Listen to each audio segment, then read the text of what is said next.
Hello and welcome to the monthly interview program that features outstanding members of the mineral community, including collectors, dealers, artists, photographers, and more. We aim to shine a light on the lesser-known mineral people that certainly deserve to be shown. This program is presented by the Young Mineral Collectors. I'm your host, Matthew Parshchikov from Cologne, Germany, and this is Under the Radar. Hello everyone. Today's guest is a young collector from Switzerland. He even got his own spotlight in the mineralogical record. He has a unique style of mineral photography and his collection of garnets is of high quality. It's none other than Adrien Sautier. Hey buddy, what's up? Hey, Matt. Thanks for having me. It's a pleasure. Let's first start with how you started mineral collecting and how you shaped your focus. Right. Well, getting started into mineral collecting is easy. I think most kids have a natural tendency towards gathering shiny things. We probably most of us did that as kids. Finding a focus takes much longer. I'm still not even sure I've found the definite focus for my collection. So I grew up on a farm, and the only mineral I found myself that was somewhat interesting was garnet. Basically, the entire area is on mostly detritic gneiss, and so when I first started enjoying minerals through a chance gift by my brother, I I looked at what was around, and I found those small garnets in the bedrock.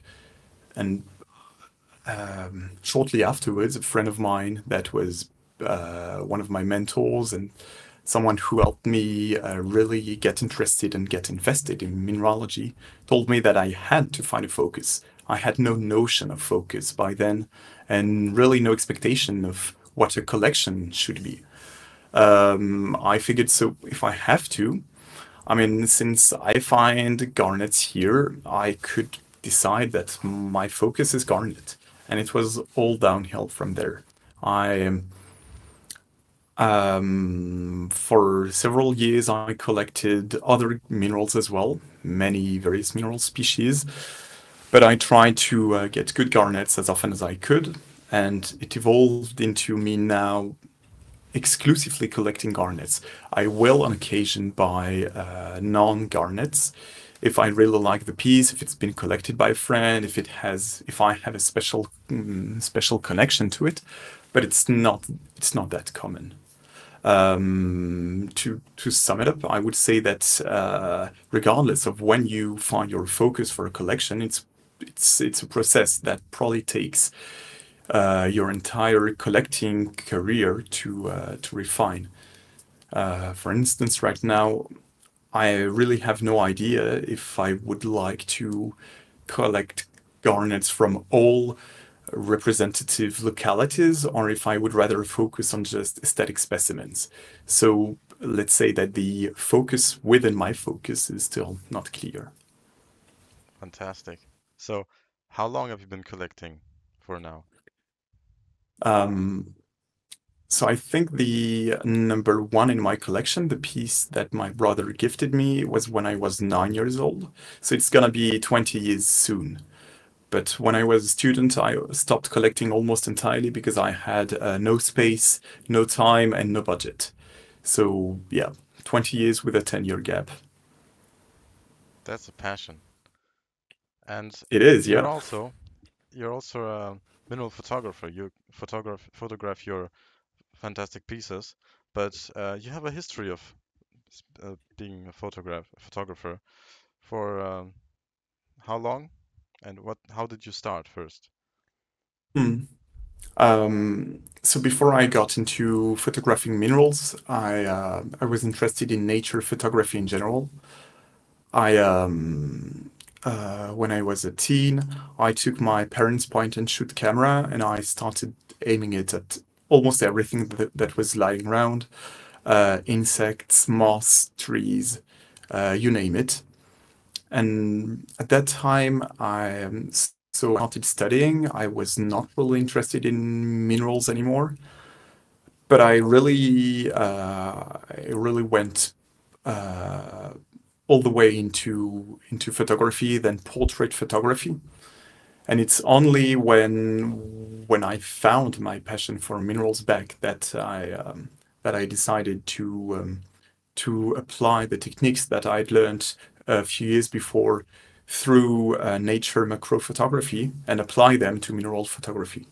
So I've been using a proper camera for about 12 years now, I would say. Wow. And what camera do you have now?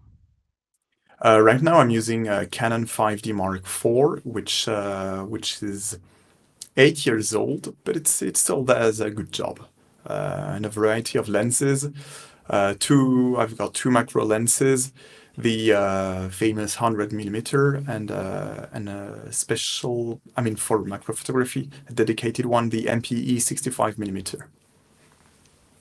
Certainly a great selection and still a wonderful camera because if we'll see in a few seconds, your pictures are fantastic. Um, Thank you. so how many pieces do you have in your collection right now? Hmm.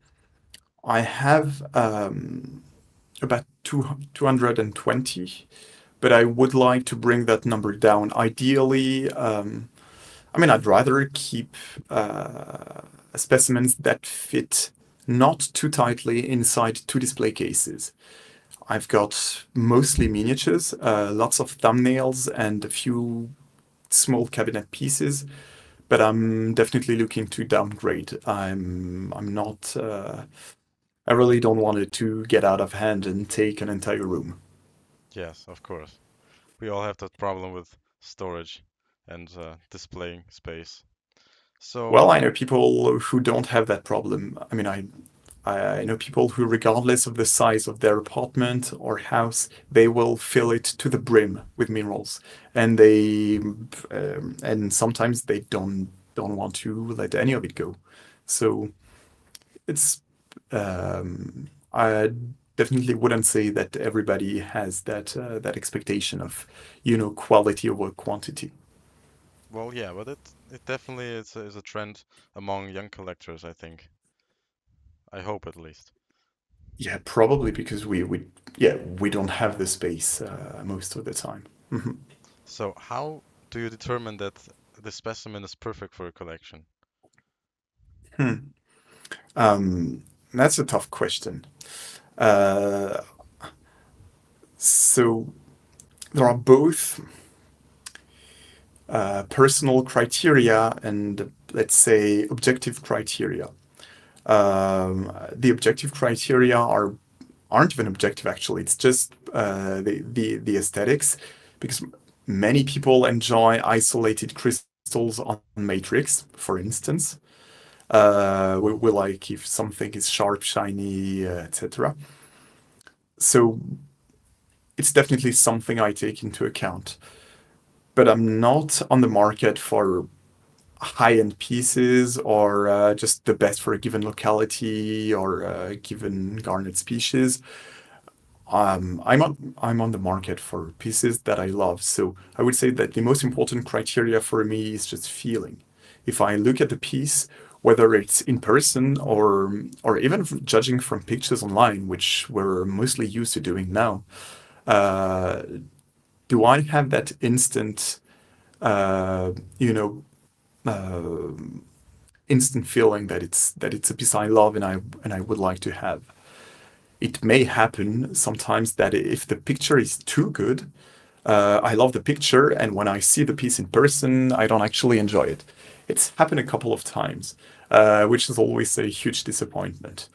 But yeah, I would say for me, first, how do I feel about the piece? And second, uh, could I consider it generally a good piece? These are great criteria, I think, yeah. It also helps to save money and unnecessary purchases.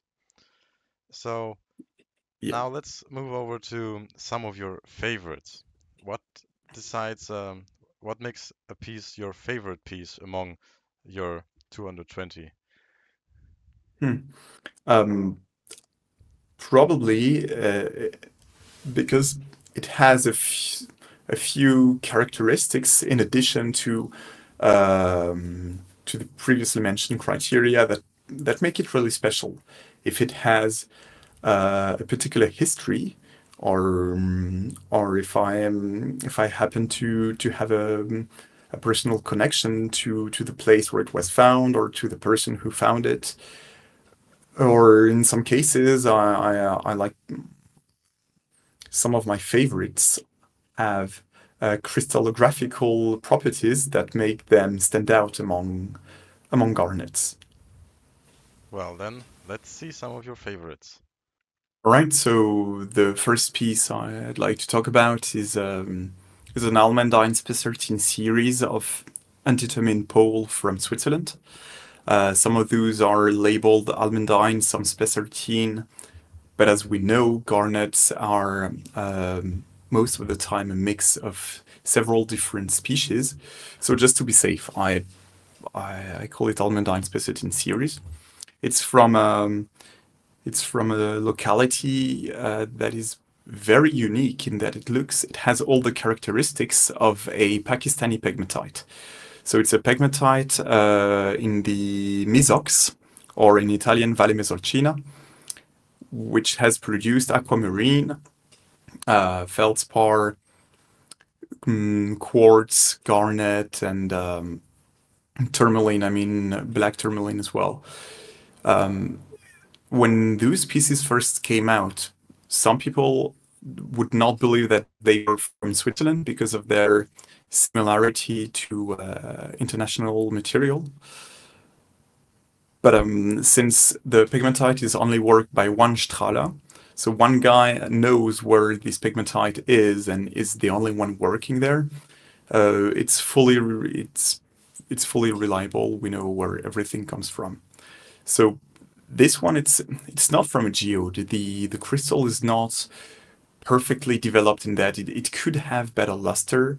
The faces are sharp but not extremely sharp. It just has this beautiful contrast with the white feldspar, and I mean it's a beautiful example of a Swiss garnet. It's nothing extraordinary for in international comparison. But it looks fancy. It has nice contrast, and it's a typical example of a piece that I loved at first sight. Yeah, sometimes simple is just the best. Simple Yeah, and yeah, aesthetic. exactly.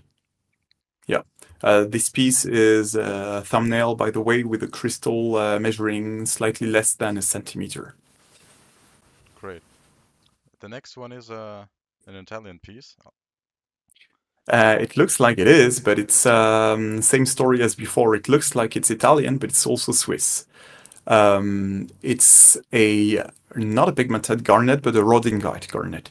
Those have an identified pole, which is grossile. This would qualify as hessonite.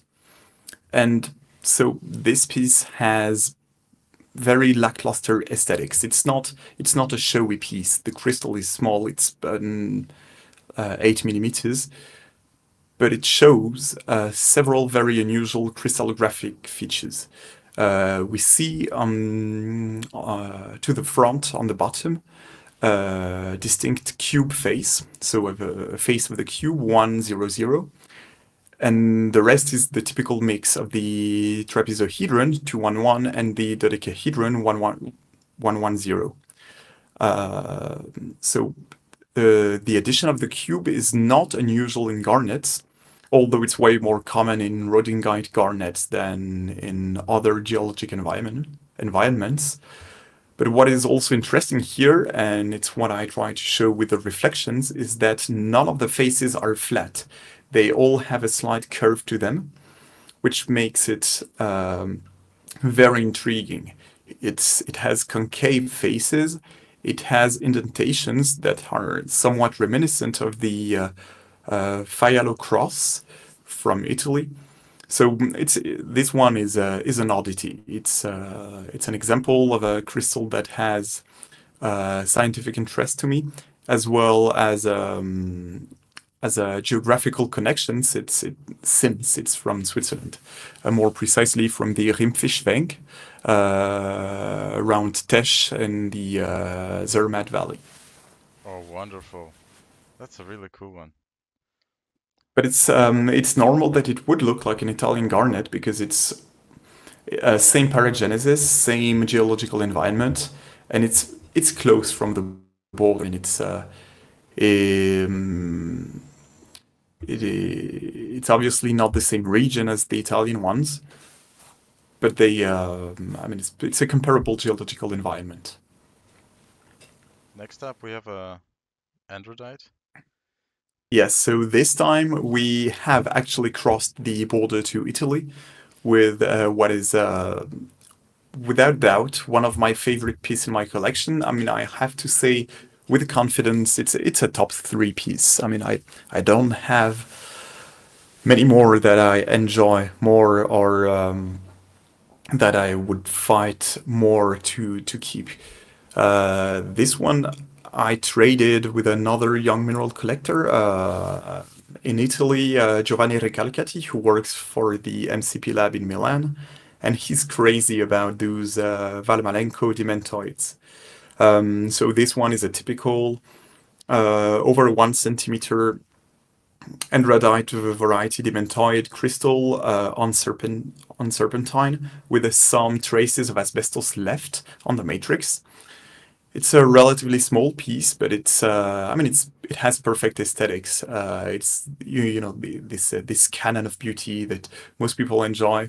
Good contrast, 3-dimensional, and I mean, the crystal itself is so perfect. It's a piece that I doubt I would ever find a replacement for if I had to look for one.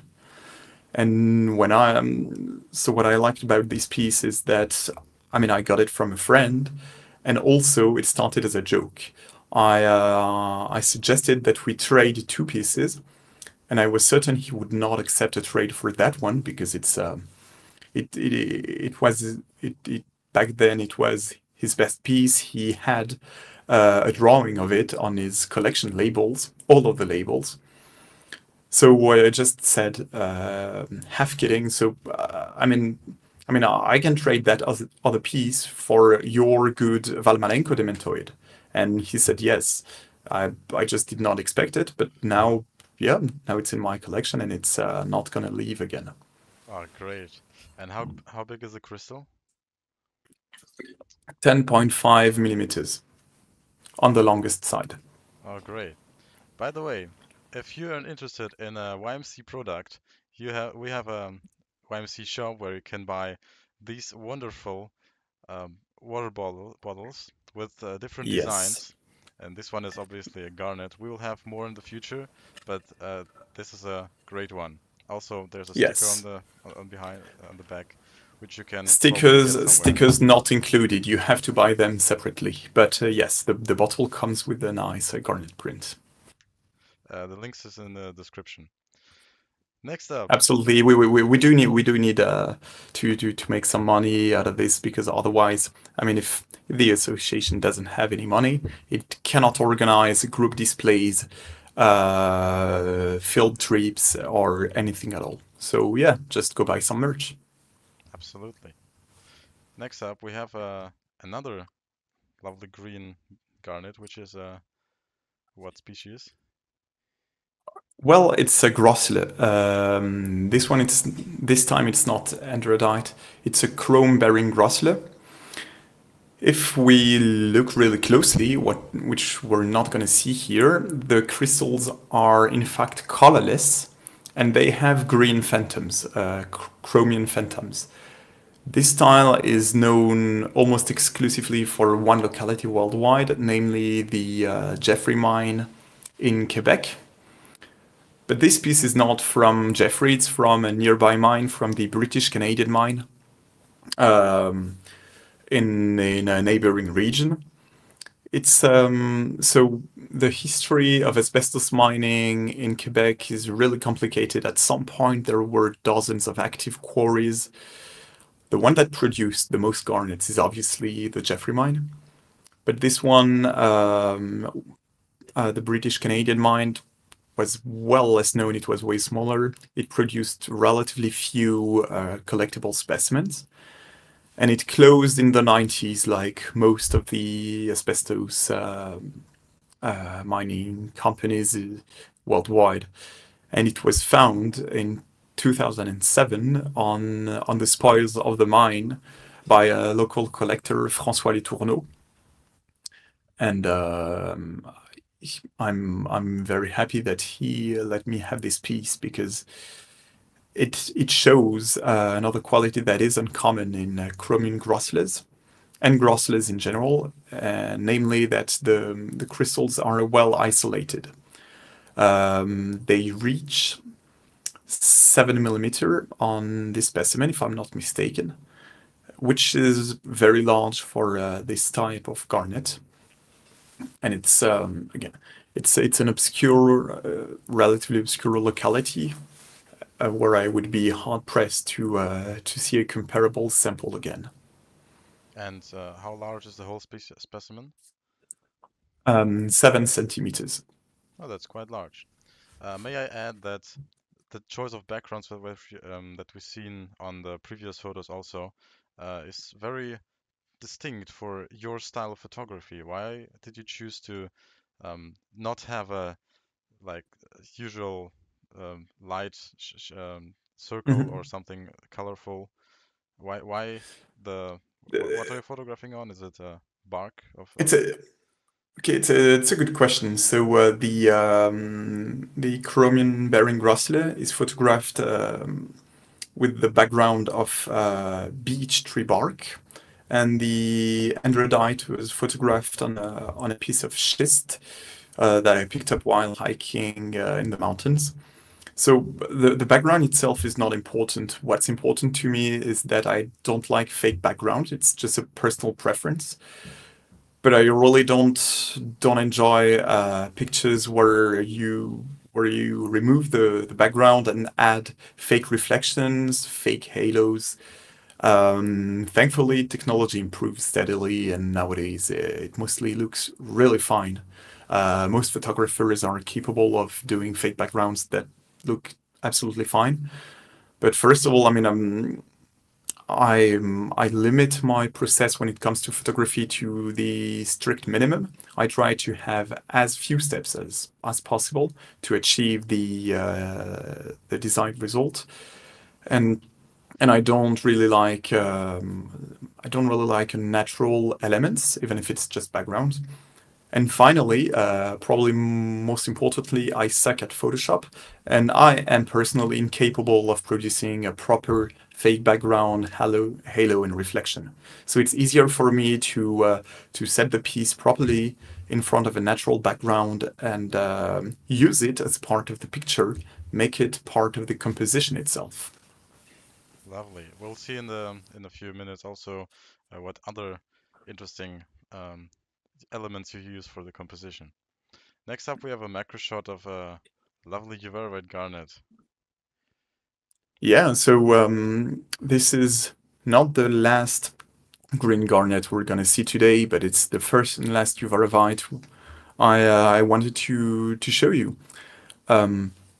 It's from the classic type locality for Uvarovite in Russia, and I will not pronounce the name of the locality because you can do it way better than me. Exactly. It's also this one was also a question of aesthetics. I enjoyed the fact that the crystals are isolated on purple matrix. It's amosite, which gives good contrast. The crystal itself, the biggest one we see in the center, is over 8 millimeters, which makes it not the biggest for Russian Uvarovite, but definitely the probably some of the nicest at this size, which is why I was happy to get this piece. It's part of a larger plate, and the entire plate is 13 centimeters. And it's a bit too big for my taste. Usually I like miniatures, and I tried to I sent the piece to MCP for them to trim it into a nice miniature, but they unfortunately it was not possible. They considered it too risky to so cutting the chromite matrix would not have been a problem, but then naturalizing it, they did not want to risk fracturing any of the crystals. Hence, I'm keeping the plate in itself. I've actually got the piece with me here. I'm gonna try to show it on camera if I get it to focus. So the plate is not extremely huge, but the crystals are, I mean, definitely significant. My idea would have been to isolate the main cluster and so keep that cluster here on the other side, make it a separate piece. But I mean, we'll see. I'm not sure if trimming techniques evolve fast. Maybe it will be possible in the future. Just now I have to keep a cabinet piece, unfortunately. Well, I like bigger style pieces, so from my perspective, it's a great piece, and maybe you'll find a better one which is smaller for your taste someday. We'll see. I mean, this Russian Uvarovite is among the pieces that I consider impossible to replace. It's not impossible, it's just very unlikely. So, yeah. Next up, another green garnet. Yes, absolutely. I really have a soft spot for green garnets. I don't have a favorite color. I think at this point I have all possible garnet colors represented in my collection, with the exception of blue. But anyway, so this green dementoid is from not Italy, but the Jeffree mine, which I mentioned in passing before. It's a style that it's a style of garnet that I really enjoy because they're also asbestos garnets. They grow within the chrysotile fibers. But sometimes those Jeffree mine dementoids have half the crystal that is smooth, that was too close in contact to the asbestos fibers, and the other half of the crystal that is sharply developed. On this specimen, we can see examples of both here, with one crystal that has a rough, smoothed out surface, and the top one which is relatively sharp. The placement overall of the crystals is not bad. It's not the biggest. The bigger crystal is a 6.5 millimeters. This was just an example of what I'm trying to achieve when it comes to setting the picture within a still life composition, where I took dead leaves to create a background that was more than just a flat surface, even if it's textured. But it all came from the fact that this piece is standing on a base, a small acrylic base. And as I said before, I'm very bad at Photoshop, and I did not want the base to show on the picture. So I started grabbing leaves, putting them around to hide it, and I figured that was a pretty good result. So I then went on and tried to do that for other pieces. I'm not going to try and make still life compositions for all my future mineral photography, but it's definitely something that I think we could use more of. Just, less fake backgrounds, more creative mineral photography. Oh yeah, it also it's good for for people to recognize the style instantly. Yeah, so it's a clever move. It's Next up, true, but I don't. Yeah. Next up is it's an androdite of the topazolite variety from Antete in Madagascar, the world famous locality that started producing some of the world's best dementoid and topazolite in 2007. This one is a piece from a bigger plate, which I found at a very, very good price in Sainte-Marie-aux-Mines 2 years ago. And I trimmed that plate into several different pieces, one of which you own, by the way. You have one of the fragments of this plate. And this one was also just to show that the background of a picture can possibly, in my opinion, add to it.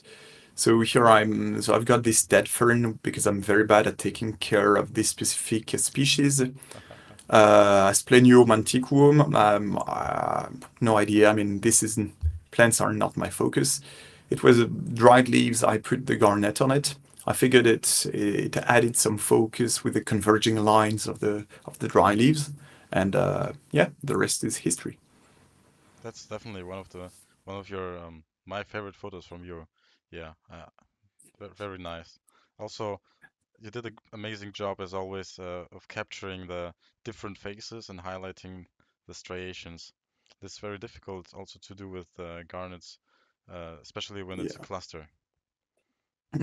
Yeah, it's by far my least favorite part of photographing a garnet. It takes me so long to get proper highlights, and I don't think I've got proper highlights here. It's not too bad, but I lack something to define the furthest crystal to the left, and it's a really hard balance to strike with the gem minerals. Or very reflective minerals like garnet that have many faces, because you both want to highlight the shape with reflections. But if you've got reflections everywhere, you don't see the color and the geminess, the crystal itself. Those have a lovely color. This crystal in itself is the definition of glassy. You can see the matrix through it. So yeah, I'm rarely entirely satisfied by my lighting work on the garnets, but it's a process. I'm definitely still learning in that regard. Oh yeah. Well, the next photo is definitely was probably a tough one to photograph with all of the leaves. Mhm. Yeah. It was difficult to photograph. So this one I did two identical sets when it comes to angles. So I photographed the same angles with and without the needles as a framing. This choice is entirely debatable. I don't pretend that this is supposed to be a better picture with the needles as an element of composition than without the needles. It's just something I really wanted to try to create both a complementarity of colors with the brown needles and the orange garnet. By the way, this is from the one and only Little 3 mine in San Diego County, California. The piece itself is a miniature. Each of the spessartine crystals measures 22 millimeters with a Clevelandite and shoal. So I wanted both complementarity of color between the garnet and the needles and contrast between the sharp points of the needles and the geometricity of the cubic system within the garnet, with just a few faces that really pop out. That's really cool. It's experimentation. I'm definitely not certain that this is the way to go with every pieces. But it was tough to do, especially when it comes to reflections, because reflectors are hard enough to position properly if you've got clear access to the piece. But in that case, I had a bunch of Araucaria needles all around the garnet. I had no idea how to place the reflectors, so yeah, absolutely a challenge. Oh, it's a great picture. I love it. I really like the style that you're going for. So yeah, this is a great success. And I guess I will have trouble over time finding something new. You know, just not always using leaves at backgrounds for backgrounds. It would I will probably get bored of it at some point, but we'll see. This is still relatively new to me. I should add that this piece was comes from an old Australian collection. The the owner offered it to me because he wanted his garnets to go to a good home, or to quote him, not become aquarium gravel. And I mean, I was extremely happy. It's also something that's impossible to find on the market for a reasonable price. We can find a little 3-mine of this quality, maybe not, but certainly not for something that that I or any other person, any other young collector can afford. and last but not least, lovely um, Spessartine garnet. Yeah, it's also a Spessartine. This one is a bigger piece. It's almost 4 centimeters. The crystal on Muscovite. It's a Lando Spectin from Tanzania. I always wanted a good example of a Lolianda piece, but I've got a thing for matrix garnets. I don't really like floaters, single crystals. I mean, I enjoy them. I just want to. It's just my personal preference that I would like to keep only specimens on matrix, because they can tell us something about their history, their environment, their growth formations. And if you extract the crystal from its environment, you don't have access to this. And case in point, I owned this piece for probably 3 years before I realized that I don't just have garnet and muscovite on it. I also have an example of a rare variety of kyanite, namely orange kyanite, which we see as a small streak to the left of the Spessartine. And I mean, since Loliondo is one of the only places that has produced orange kyanite, I mean, I was very, very surprised to, well, first of all, to realize I had not noticed that additional mineral for 3 years, and also to realize that I owned an example of this rare association, so orange kyanite and orange spessartine. Wonderful combo. Really cool. Yeah. And Well, obviously the kyanite is not on the same level as the spessartine. It's not a full crystal, but I mean, it's definitely there. yeah, it's a nice one to have. And it was not the last one, because we have still a great other garnet that you have on your business card also, which is Oh yeah, well, yeah, on the newer generation of business cards, yes. The previous, I mean, I print my business cards at home. I make batches of 32. So, and each batch has a different picture on the back. So, not all the business cards have this picture. But yeah, I mean, we can consider this a bonus. It's a thumbnail. It's a small picture, small garnet. Sorry. The crystal is 1 centimeter, and it has one distinctive feature that allows garnet enthusiasts to recognize the locality immediately. This is Vesper Peak. It's a Grosler variety essonite, and we can see that by the fact that it has this small, flat, modified surface on the top. It's a cube face, and Vesper Peak is the only locality I know where almost every single crystal exhibits cube faces. It's a small thumbnail. I've had bigger pieces, bigger Vesper Peak examples, but I think this is the only one I will keep when I downgrade, because the crystal is flawless. It has a color that is unsurpassed for for Vesper Peak in Washington State. The Hindenburgite it's small, but it's very exterminated. I mean, I really have nothing to say, nothing negative to say about that piece. It's a fantastic piece, definitely. And may I just also point out the photography? Your photo is just marvelous. I really love it. With the what flowers are that? These? Those are, I only know the name in French. They're called joubarbes. You can look it up in the language of your choice. I have no idea myself. They're very common. They're in the flower pots on my balcony. This was photographed in natural light. By the way, it's the only mineral picture I've published recently that is shot in natural light. This one is definitely more of a let's say, still life photography than mineral photography because the piece itself is very small. I mean, it occupies only a small portion of the frame. But I think it can coexist nicely with the close-ups of the crystals themselves.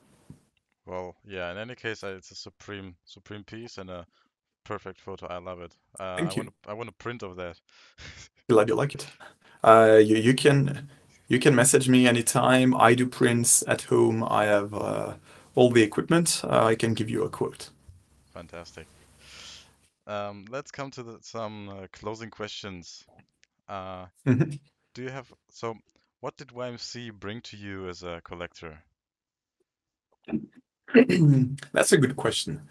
I think I joined YMC during COVID or at the beginning, 2020, thereabouts. And at that point, I just finished studying and I was almost completely removed from the collecting scene. I had not paid attention to it. I was not involved really. And YMC just allowed me to find a community of very enthusiastic people, very knowledgeable people, eager to learn, with whom I could share my passion again. Because I think that even though I did not have much time and resources when I was a student, what made me drop from the collecting circuit almost entirely was the fact that I had nobody around me with whom to share my experiences about mineralogy. And joining YMC just gave me that sense of community that was not present elsewhere, and sadly not even present in my local clubs. We're lucky here in Switzerland to have many traditional mineral clubs, but I mean, at my local club, it's the same 3 retired people hanging out for beers once a month. And I mean, sadly, we have nothing in common. So thing is, I found the spark for collecting again after I got involved in YMC again. So yeah, basically, if I'm that passionate today, as passionate today as I am about minerals, it has a lot to do with me joining YMC 4 years ago. That's great. So, do you have any other special projects that you'd like to tell us about? Um, I would say it's not a special project, but the next project after I move out next month is going to build new cases, display cases where I can display my samples in a proper fashion, because at the moment the pieces themselves look good, the pictures occasionally look good, but in person, if you come to my place, it looks terrible. So yeah, downsizing, getting better display cases, and finding a way to finding something good for the bases. And we'll see how that goes. It's definitely going to be a big project for me. I also have to keep photographing the rest of my collection, because most of my favorite pieces, I have not had time to photograph them yet. So we'll see how that goes. other than that, I have photography-related projects, but not mineral photography related. So I guess it would be a topic for another time. That's fantastic. Very excited for your mineral photo, upcoming mineral photos, and I hope your um, display cases come out as nice as you expect them to. And Thank you. do you have It's any, definitely, yeah. yeah, Mhm. in your opinion, what makes a collection stand out? Hmm. Ah, I don't think I have a good answer for that. I think what stands out in a collection is the effort put into it, regardless of the financial investment into it. If I can see, if I see a collection and I notice that you put passion into it, you put effort into gathering it, for me it stands out even if you did not invest any significant amount of money into it. Wise words. I like that. And what are your hopes and fears of the future of the about the future of the hobby? This is an even more difficult question. So I could say I hope that the younger community stays tight knit and that we continue to grow together. The older generation would say that I hope that the younger people also find that passion because they're afraid that the hobby is dying out, but it's not. So I mean, this hope it's a safe hope. I'm sure it's gonna happen. My fear would be maybe that ego takes the um, becomes so important for so many people that it obscures everything else, and that more people start collecting because they want to feel good about themselves, because they want to invest money, or because they want to feel superior to others. Um, the hubris and ego in general, it spoils everything for everyone, and it's always been an issue. It will continue to be one, but I mean, I would just maybe be worried that it becomes more prevalent within the community. We'll just have to see how it goes. Well said. Yes. Well, thank you very much for this fantastic interview, for giving us an insight into your collection. You have wonderful minerals, and we'll hope that everything turns out great in the future of our hobby, and you continue to show us your fantastic minerals on our social medias, on your social media. Well, thank you for inviting me, Matt. It was a pleasure talking to you. Thank you very much.